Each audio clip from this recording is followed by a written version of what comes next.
Na si Daniel Padilla mula sa masayang bakasyon sa Subic para sa 17th birthday ng ka-love team na si Catherine Bernardo.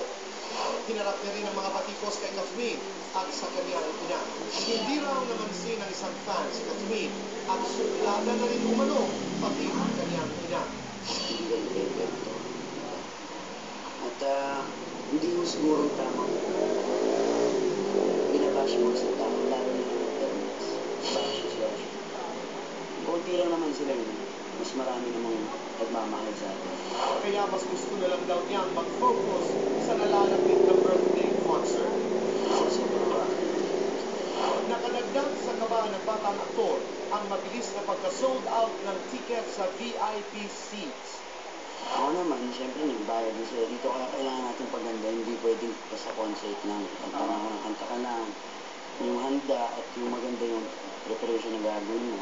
At yung maganda rin yung mapapanood yung kumbaga sulit talaga.